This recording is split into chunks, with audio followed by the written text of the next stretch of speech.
So, some of y'all know, in addition to my wife and I creating Black Love, I also do movies and docs and TV and other stuff. And I am, I'm also, as much as I love people and love community, I don't like people I don't know. I don't. And somebody like he knows that. It's like I don't. And so, but for me, it's always been when you find good people, I believe in nurturing those relationships. When you find people who are good at what they do, and they're good people, and they operate from a place of integrity, it changes everything for me. And so we just finished the movie together, which is fucking dope. It's a movie that he's the lead of that we produced and co-financed with Macro, and we got some stuff that we're developing and we're gonna figure out what we're gonna do soon. But it's again for me being able to do stuff with people who are in this industry where so many people are full of BS, where so many people are it's all about what they can get from somebody. It's all about I don't care about my homie or my brother. I'm gonna do what I need to do for me, and finding people who they're hungry and they want to do what they need to do, but it's operating from a place of we can all win together. And so when I was thinking about this panel, it was the two of them and our other homie Keith Powers, who's my boy, who I have another movie in post with, based off a book that Cody found called The Perfect Find, and it's just for me becoming a bit of just the tribe of the young, super fucking talented homies, and so that's where we are.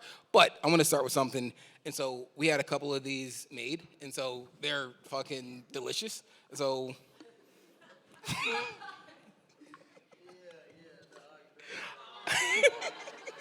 See, he got me with this on set, so I'm good. you can't take me anywhere. Cautious. Cautious.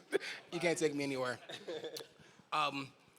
But let's just start with what does brotherhood and friendship in this industry look like for either of you? For me, I approach friendship. I take it serious. You know what I mean? Because it's the family that you choose. So I only want to surround myself with people who I can be myself around, and they hold me accountable to be myself. Because as an actor, a lot of times, if you don't have those people, you spend more time being other people, and you actually yourself on different projects, playing all these different characters, and you kind of lose yourself. But the people I surround myself with are people who hold me accountable and keep me grounded. So that's very, very important. And then just to have people who think on the same wavelength as I do and have the same ambitions and drive.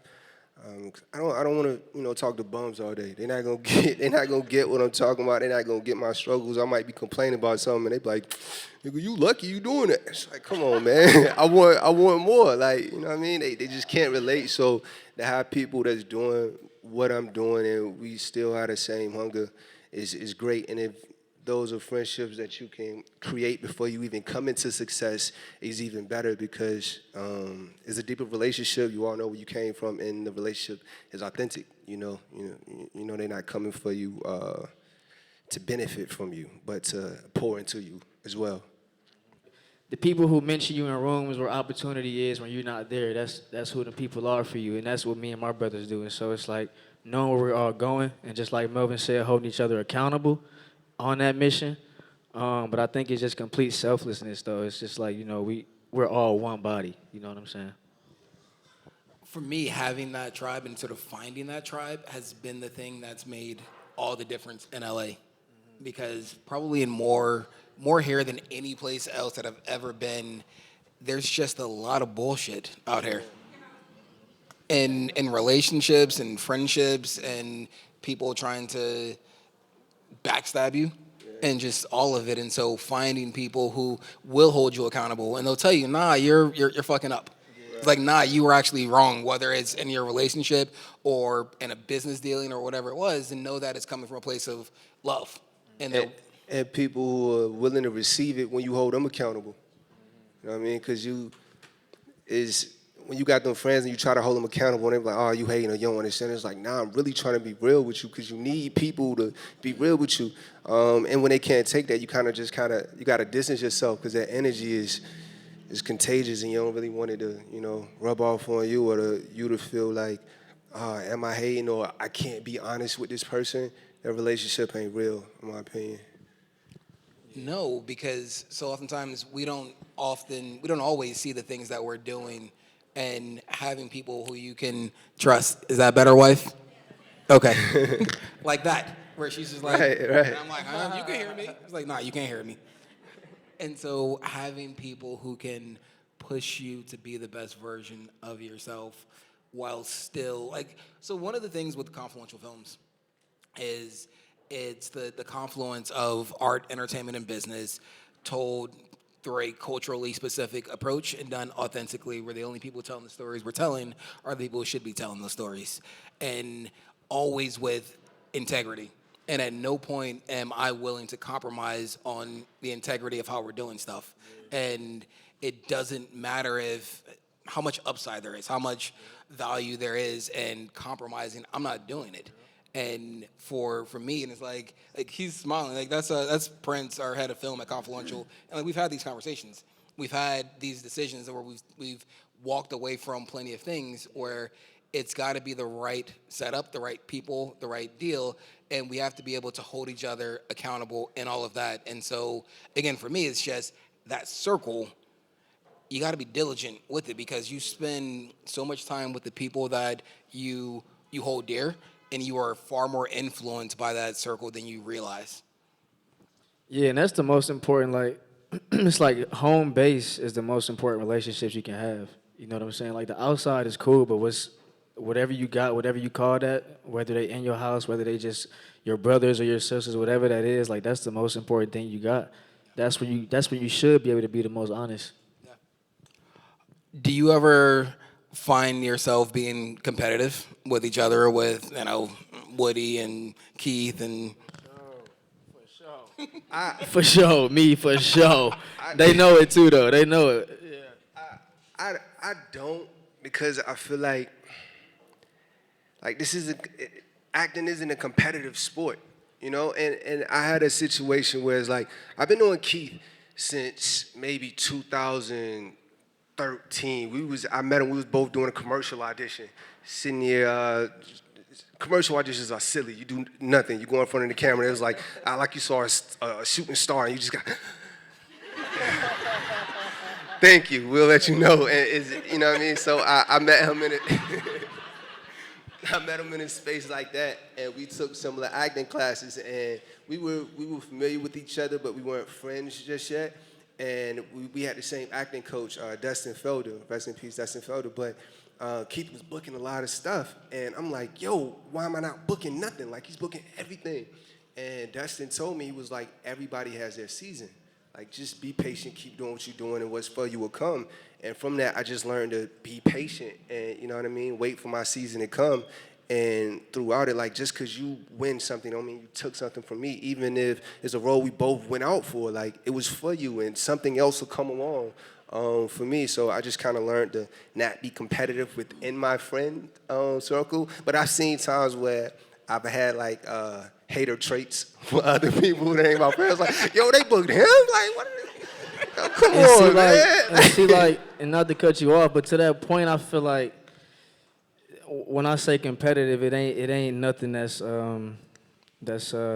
negative. You know what I'm saying? I'm just like I'm a competitive person. You feel me? And then with those guys too, like we kind of all like came up together with that New Edition movie. So it's like we was competitive in rehearsal. It's like no, I'm gonna be the one. You feel what I'm saying? But then that makes it better all around though, because it's like if I know you working and I'm working too, and then we just both got that dog, and it's just like, all right, let me see how much you can get. You gonna see how much I can get too, and we gonna do it. But it's gonna push us both though. it matters so much because one, things take a lot of time, and that is the time is so important. You can't get it back. And if you're doing stuff that's not valuable, that's not aligned with your values or where you want to go, there's a real opportunity cost to it. And so for me, for Cody and I, for Confluential, for the homies, like all of it is like we ain't doing the bullshit. It's just not happening, and I don't care what it is. And so it served me well because, like you said, it's like sometimes it's not for you, and then you leave this space open for it to happen, and you may not even know at all. You might not. And to kind of tag on what y'all just said, how do I say it without speaking in too much detail? There's been a situation where Tommy was like, is this something I should be involved with? And me saying yes would benefit me. And at first I'm like, I'm not sure, maybe so. And then when I seen like I guess you would say like a red flag in a sense, I'm like, yeah, I can't bring Tommy onto something that I'm unsure about because although it could benefit me, it's just not worth it. You know what I mean? I don't want to tee somebody up to miss, and it's because they trusted something that I said. So that kind of is just another perspective of just the no and knowing when to say no. And part of that comes from me trusting him and knowing that he has insight and he's going to evaluate something. And we're all going to make our own decisions. But when you have people who you respect and people who you trust, that it matters a lot. And so like, I'm not the sort of person, whether it's in business or personal relationships, where, oh, let's get all these people and then just ignore what they say. And so like between Confluential Films and Black Love, we probably have 35 people on the company, on the team. And I believe in listening to people and making sure that we are hearing the smart people that we've brought in. And so in this case, it's like, I trust them. And in full circle, that trust just came from the guy we spoke about earlier, Keith. Keith had told me he was just, I didn't know who Tommy was. He was like, yo, Tommy's like one of the realest guys in the industry. Like, Tommy said when we met, he was like, I got something for you. And then he just called me and offered me a role. Like, nobody ever does that because there's so many filters in Hollywood. Everybody want to go through these agents and agencies, and a lot of time things get muddy. But he was like, nah, like, this is crazy how he just said he had something for me. And it was as simple as that. And then Prince over here, he was vouched by another one of my close friends, and it's people that I trust. So when it's people that I trust that vouch for somebody, it's like I automatically just put my trust into them until, of course, they prove otherwise. But because it came from a circle of trust, and then we all just organically ended up linking and having conversations like, okay, I see why, my friends trusted these guys because they are sincere and genuine people. You got a question? When you sit down with your team, like I think it's easier to probably say no to things when you kind of have a mission and a vision. So I'm just curious about like how do you guys decide like what your mission is, what your vision is, like that would kind of set a framework for the things you may say yes to or no to, and then what role does maybe intuition play? Because we talked about dating, things might look good on paper, but how does that come into play when you make decisions as well? I'm gonna tell you a story. So after I made my first two indies, I made a movie called Kenya Rwanda. I made a movie called 1982. Kenya Rwanda was at Sundance, where I won the Audience Award. Toronto, or 1982 was at Toronto. And then I met a couple of folks from Screen Gems. And that led to me producing my first Sony movie, studio movie. And as we were in prep, the guy who ran the studio, it was a white guy, he offered me a movie to direct. It was a $12 million movie with Taraji attached. And there were a bunch of issues with the script, and we had, there was another executive in there named James Lopez who was great. He was fantastic. We, along with the director, were making the same movie. It was called The Perfect Guy with Michael Ealy, Sanaa Lathan, Morris Chestnut. Fantastic experience. The person who was running the studio was very different. He had a bunch of thoughts and notes around making the lowest common denominator version of the film, which I'm good on. And he offered me this movie, and there were all these issues that were in the script, and we were talking, and at some point I was like, yeah, I'm good. And this is while we're prepping a movie that I'm producing that he's the studio head of. And I had directed one movie at that point, a sub-$1 million indie, and he's offering me a studio movie that's, I don't know, I think it was like $12 million or $15 million with Taraji. But I knew the way that he was talking about the script and the things that he was interested in, it was never going to be a match. And I didn't say no because I had something else. I said no because it was the wrong thing. And I slept like a baby that night. didn't care. And so like I didn't care if it took another year or 10 years. I was doing what I knew was right for me, and I know that I want to operate in a certain way, both in making what I'm making, whether it's a movie or a doc or TV, and in the quality of what I'm making. And so for me, it's all about doing things that I can be proud of, and that's my barometer. And so doing things that I can be proud of, but also doing things that we can do profitably, so we get to keep making them. But but it's both of those things. And so again, Confluential is the confluence of art, entertainment, and business, told through a culturally specific approach, done authentically with the only people who are telling the stories are the people who should be telling the stories. And so that's how we look at everything. And that language sort of evolved out of a lot of no's, and me thinking about what that looks like and why, and always going back to doing shit I can be proud of, doing stuff that I can stand by, doing it in a way that I can be proud, so that when we're all done, it's like, again, we just finished the movie, and maybe he'll tell you otherwise, but we had a great time. We had a great time. It was a hard shoot, but it was a fun experience filled with respect and good people, also with a bunch of people on the crew who look like us. It was a movie that we produced with Macro, and so it was the homies. Actually, full circle moment where James Lopez, who was the executive, who's the person who's most responsible for me producing The Perfect Guy, he was also a producer on it, and he's the person who brought me that movie. And so, which we co-fied 50-50 with Macro. And so it just comes down to, for me, doing stuff that I know when, end of the day, I look at myself in the mirror, I'm happy with who I am and the decisions that I made, and the way that my wife and my kids look at me as a result of how I operate every single day. Yeah, and I think just to piggyback off of that too, like sometimes in my experience, I've also been blessed, and I'll say I've been blessed enough to even say no to a lot of things as well. Because there was a time where I wasn't getting anything, like any offers, so I know what that feels like as well.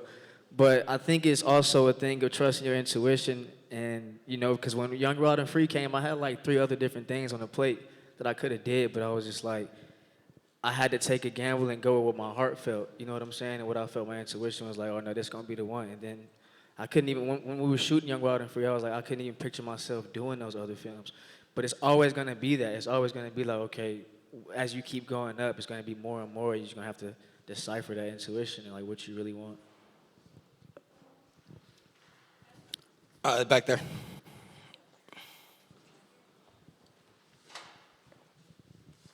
You guys talked about brotherhood.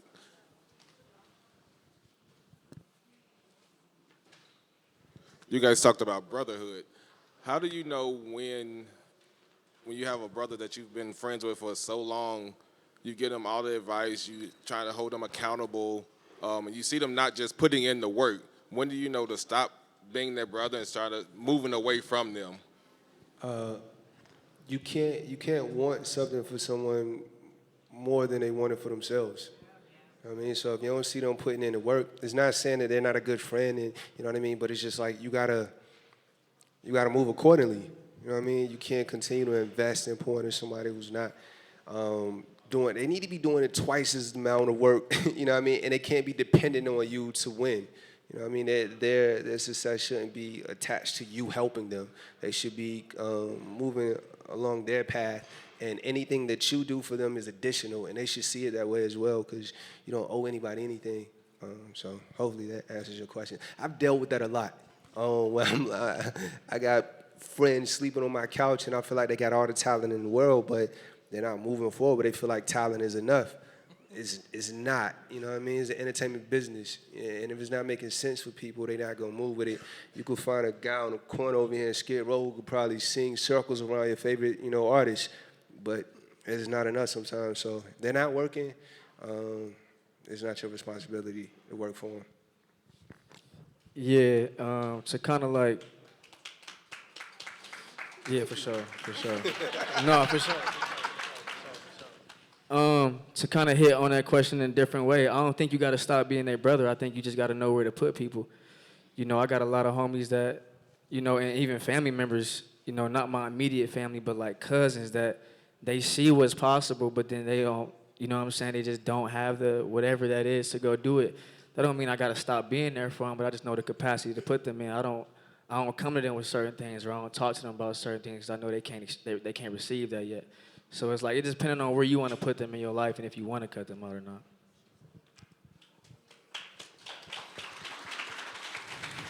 Crystal gave me the microphone because I have a question. Well, hold on. I want to say one quick thing. If I that's can give okay, it to Ryan. somebody else. Oh, no. I just want to add one last thing. Okay, okay. And it's the idea of if you're in an airplane, you know, they tell you to put the mask on first. It's important to make sure that you don't get to a place where it's draining you and affecting your ability to be your best self or affecting your ability to show up for your family or for your friends. Because as much as we want to be able to support other people, like you said, you cannot want it more for them than they want for themselves. And so you can push, you can try, but it also reminds me of something that I heard a long time ago, which I struggled with. I think it was 16 or 17. I was in Philly in Freedom Schools, and there was a professor he's still at Howard. His name was Dr. Gregg Carr. And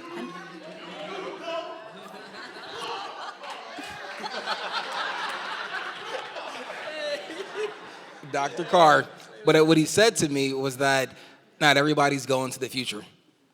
And it was so hard because I was this 16-year-old naive kid looking at life through rose-colored glasses and wanting to expect for everybody to figure it out. And we went back and forth. But he was right. I mean, it's Greg Carr. And it's a hard thing, but people have to want it for themselves. Okay, My Crystal wife? said I can ask my question. And also, yes, applause. That was a good answer. I liked it. Thank you, wife. I support it. Bison, okay. You know what happened, okay. Thank you. All right, so, you know, little old lady here, pushing 40, raising 3 boys. Little old lady, what the hell are you talking about? What I'm saying No. is, when I look at Melvin, Algee, like, I see young men with a great, you know, for lack of a better word, head on your shoulders, right? Like confidence and, as you mentioned earlier, accountability, looking for your friendships to hold you accountable and for you to do the same, right? So my question to all of you, husband included, you know, I'm raising 3 black boys, right? What advice do you have for us creating an environment to foster this confidence, this vulnerability, which, you know, takes time, but how can I as a parent and other parents do that? I don't know if we're equipped to answer that. I'm a parent as well. The way I approach it is just like lead by example.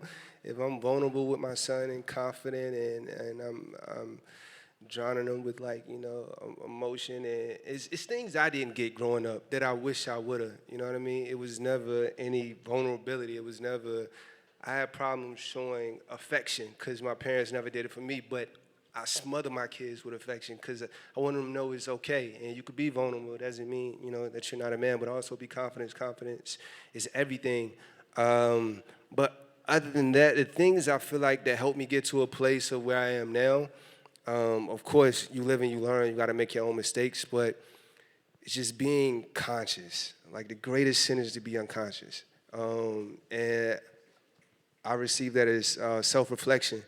You know, look at yourself, see how you see yourself, and if there are things you could be better with. Listen to people around you. If you see your actions affect people in this way and that's not a way that you want to come off, adjust them. And another thing I do, too, is I'm conscious of how I'm affected by other people.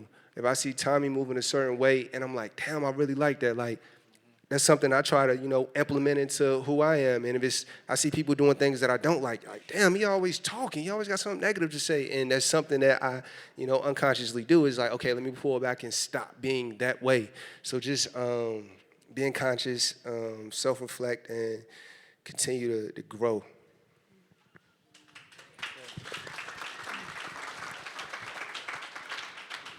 I ain't got no kids yet, but I can just go off of like what I came up in and the type of environment I came up in. I think, just to answer your question, it's just creating that environment, because I think what my parents did for me, which I'm super blessed for, is they allowed me to think for myself. They allowed me to try things. They allowed me to go explore. Obviously within reason, because I got black parents, so it ain't nothing crazy. But you know what I'm saying? It's like, I got the. It wasn't like you can't do this because it is like my mom would explain things to me and not just tell me I can't do it. It's like no, this is why, and like this is this and this is that. I grew up in a house with a lot of love as well, and I just feel like, yeah, like Melvin said, I mean, you got to have your own experiences, but as long as you create that environment and they know they got that foundation, that's never gonna leave. It's always there. So.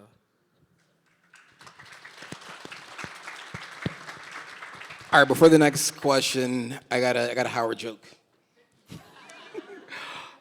What did the buffalo say to his son when he left for school?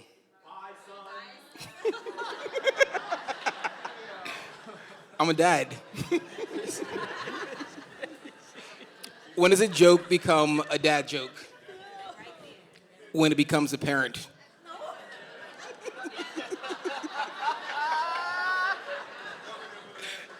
All right, what's next? Jokes are the worst. As soon as I became a dad, all my jokes were corny. Hello, my name is Kenya. And my question is, when it comes to brotherhood, what do you guys want to see more of in circles? Because I know when it comes to, like most women's circles, we talk about everything, even unnecessary things. And we also No. feel that. And sometimes we would like to think that guys do that as well. We like to think that you do that. But as far as a circle, what do you guys want to see more of when it comes to keeping each other accountable? So for an example, Tommy, if you have an opportunity, how do you pick who you want to put on in your circle? Because I'm pretty sure everyone is talented. So when it comes, do you ever struggle at home and it's like, oh my God, like I got this and it's like 3 people I can choose, who would I do it? And then on the other side of it, how is your brotherhood to where they're like, okay, I can see why he didn't pick me from that? Or is it like, dang, why he didn't pick me for that one? So what do you guys, as far as brotherhood, wish that you can see within each other more? So I'm somebody who's always believed that a rising tide raises all ships. And the same way that he was talking about, like, what's for you is for you, I'm not in competition with anybody except for myself. Like, that's it. And the truth of it is there are a lot of talented people, but not a lot of hard workers. And in this industry, the hard work is oftentimes way more valuable and matters more in somebody's success versus talent. Talent's maybe 10% of it, really. And people think, oh, I'm so good. I don't know why I didn't do it, because you sat your ass at home and you watched a bunch of bullshit all day. And then you're surprised that you didn't actually get to where you wanted to get.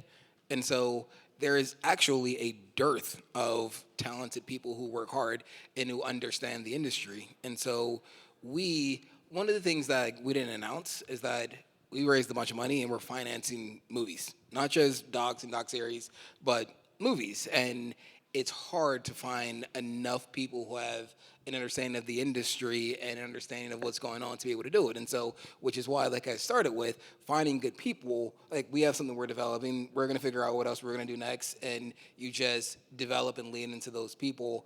And I would love to be in a place where there were too many, but it's not. There aren't enough people who are good people, who are hustlers and talented. Because you might be good, but you're lazy, or you might be a hustler, but you're actually not that good. And it's like when you find people, it's just like, look, I texted for this panel. Yes, but like for this panel, like I texted 3 people. Like it was a text chain with the 2 of them and Keith, and they both said yes. Keith's in Sacramento, which is why he's not here. But like when you find them, it's like they were like, yeah. I mean, he took fucking 2 weeks to respond. I was going through a lot, guys. I was going through a lot, okay? I was like, how'd you even find that? You was just, oh, the blue dot. But the point is like if they ask me for something because I know them and I know their work ethic, it's like cool, let's figure out how to make it work the same way. Where it's like I'm not gonna ask them for some BS. And so it was like I asked them and they showed up and I appreciate it. And so it's just about finding those people that you can work with. And again, that's not the issue. It's just making sure that people understand what the assignment is and they do their part. Me personally, I feel like what I would want to see is what you just said. What y'all women do is just talk about everything. Me and my bros, we talk about everything. We go out to eat and we talk about what did you do this week that you proud of? What are you not proud of? What can you get better at? We ask each other these questions that can sharpen each other. So I think that would be just a great start, just more open communication and just like, letting that guard down a little bit because everybody don't want to talk about their struggles, especially men. It's like we already got so much going on, but that can help heal a lot. Just having your homie there and just to go back and forth and bounce off of and just asking those questions that you wouldn't really ask. So. It's one of the things like with Black Love, the show, that Cody and I were very intentional where it was, even though we understand that most of these shows are watched by women, it's a show that Cody and I created together, and it always had to pass the Tommy test, which meant that if guys were watching, it didn't feel like we were being talked at or talked over. And because of that, you do see guys talking about it. I mean, yes, it's not in a conversation where they're seeing somebody else, but we do talk about those things. We do have emotions, even if people, pretend as though that's not the case. It's not necessarily everything that women talk about, but we do have those conversations. Me personally, I got different groups, and it's weird. Like when I have an event, I don't know what group to invite because they ain't all friends with each other. And it's like, he don't really like him, or he ain't gonna want to be around him, so it's weird. So I got different groups for different things. I got the groups that's it's just a lot of nonsense.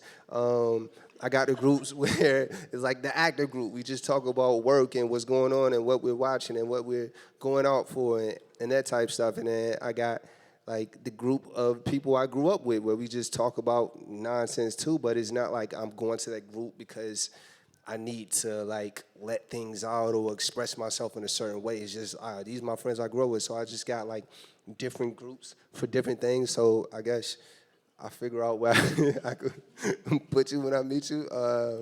But yeah, and I think it changes too with where you are in your life. Yeah, you want to be like I'm engaged and I got kids, so I ain't really trying to be in a group where they just sending girls all day and talking about, who's smacking who and this and that. And it's like, I can't engage in this conversation. Like, But I but don't wanna that's be- real, and not enough people realize that. Sorry to cut you off, yeah. but as you progress in life, your circle needs to progress with you. Because if you don't, you're just gonna do the same sort of things that you were doing before. Right, you start getting FOMO like, damn, should I be going out tonight?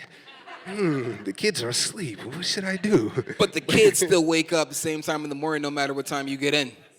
Exactly, and it ain't worth it. You gotta, that's for you to decide what's more important in your life. But that's you want to surround yourself with. Like I have that group. No, I don't. I left that group chat. But I have another group where people in relationships and we tease the single ones. Like, yo, don't come to our kids' birthday parties with these random strippers. Like,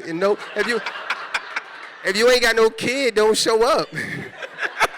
And then 10 years from now, don't bring your 2-month-old to our 10-year-old kid party because you waited till you was 45 to have kids. No offense to whoever did. My daddy was 42. But, you know what I mean? I'm just saying Tell me how you really feel. the dichotomy of the groups. We got different sides of the spectrum, and you know what I mean? You engage differently. All right, who's next?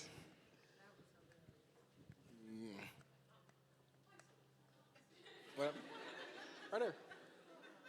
Oh. Like hopscotch, double dutch. Hi, I'm Jeannie.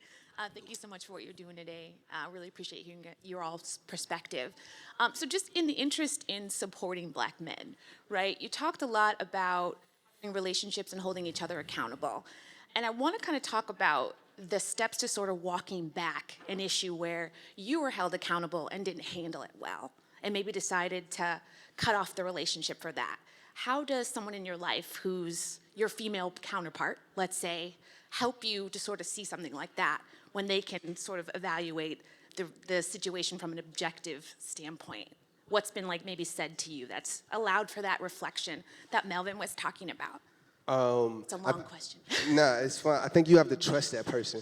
Because if you don't trust that person, you don't trust what they're giving you. And you know what I mean? So, and that has to come over time where they've said things that eventually you grow into. And I was like, damn, you was right. That's how I am with like my fiance. We've been dating for like 10 years. So it's like things that she told me 6 years ago that was like whack. And I'm like, nah, this it. And then I'm looking like, dang, you was right. With so many things, like my health, like get your tonsils taken off. Well, no, I'm straight. And then like 5 years later, I get it, and now I'm my damn deathbed because I waited too late. Just different things where experiences and her perspective came into play, and I'm still learning. Like, she'll still send me, little impact theory videos, and I don't watch them until 2 months later. I'm like, dang, that was good. But now it's 2 months and not like 2 years. So just over time, you earn that trust. And everybody communication is different. So it's not one particular way I could tell, but try to find a way that he receives the message. And even if he don't receive it, then you said it. So when he does, when he is enlightened one day, like, he might not tell you, but he's like, dang, she did tell me that. I think that for me, it really comes down to knowing that the other person, the person on the other side, has your best interest. And that comes from knowing that you've chosen well. And if you haven't chosen well and you're with somebody who's bitter or, trying to always be in competition with you, that's a different story. But if you've chosen well, they want the best for you and for you collectively. And so it's trying to understand where they're coming from. It's trying to understand maybe there's something in it, even if the immediate response is like, nah, that ain't right. It's like, there's this idea in notes with film, understanding the note behind the note, where the note isn't necessarily the thing, but it's understanding the intention of the note. And so then it's my responsibility as a filmmaker or as a husband or a whatever it may be to understand the intention behind it as best I can. We got time for one last question. Who's got a really, really, really good question? Okay. Hello, good afternoon. I have a question, of course. It's about mental health. There are a lot of black men who are against going to therapy and definitely confronting trauma or any issues they might have. What are you guys' thought on mental health, and have you guys ever encouraged your brother, your friends to go to mental health? I mean, not mental health, see a therapist, so that way they could do what they need to do to better themselves? And also, what is you guys, for black men, what are your type of self-care for your mental health? I don't even know if I've never gone to therapy. And yeah, and I'm not against it. I try to encourage my mom and my daddy to go to therapy. Like, I feel like y'all need this. Y'all not dealing with y'all trauma. But me personally, I use like I spoke on my different friend groups, I use my friends as therapists, and my girl. It's like, I'm completely transparent. I don't have secrets. Like, I got stuff that might not be your business, but somebody else know. You know what I mean? It's like, I'm completely transparent, and kind of to speak to what I said earlier about just self-reflecting and being conscious of stuff. I talk about it. I get different input from other people, get different feedback, and just try to address it. And I like to journal too. It was one point where I journaled every day for like 6 years, and it's just like whatever's going on in my life. And I've seen times where I go back and read these journal entries, and it's answering the questions. And it's like, deep down, I know the answers. And for me taking the time to articulate my thoughts letter by letter, word by word, sentence by sentence, I'm able to come to a conclusion that's helpful for me. But I'm definitely not against therapy. And, one day I'll try it. I just haven't gotten there yet. I feel like I'm doing pretty good, which I feel like a lot of people that need therapy say. But until my ship starts sinking out, I'm cool right now. $100 an hour, a little different. I think that for me, it was much more about the end of your question and asking sort of what we do for self-care. And I think that therapy can be one of those things. And I think it varies person to person, and it requires one to be self-aware as much as you can, and knowing that, the things that I'm doing, my coping mechanisms or my mechanisms to try to figure out why this thing isn't improving, well, maybe I need something else. And so sometimes it's journaling, sometimes it's music, sometimes it's hiking, sometimes it's talking to your friends, sometimes it's whatever it may be. And so I think therapy is one of those things. I don't think it's the only thing. I don't think therapy is right for everybody, but I think that it can be helpful but it's much more on the individual to know that, hey, I'm hungry. I got to figure out how to make sure that this hunger gets taken care of, or this void is no longer there in a way that is negatively affecting my life or my relationships. Uh, wow, how do I follow that up, guys? I've never done therapy either, and I'm not against it. I mean, I've done life coaching, like, and that was kind of therapy for me because it just had me asking myself why, over and over about different things until I got to the root of it. Um, but for self-care, I mean, I'm a pretty strong-minded individual, so I mean, my self-care is like making sure I'm on my affirmations, making sure I'm praying in the morning, making sure I'm setting my day a certain way. If it's not scheduled a certain way, it'll throw me off. So I gotta make sure I play with my dog. I gotta make sure I do this. I gotta make sure I do that. That's my therapy. That's my, my way of making sure my life is structured. But I think it varies from different people. Like Tommy said, some people may need therapy, some people may not. Some of us know when we need it, and some of us don't know when we need it. No, I'm just playing. I love you. But yeah, I think it varies from person to person. I want to try it though. I mean, I think there's nothing wrong with that for sure. I want to try it. Thank you. Appreciate y'all being here.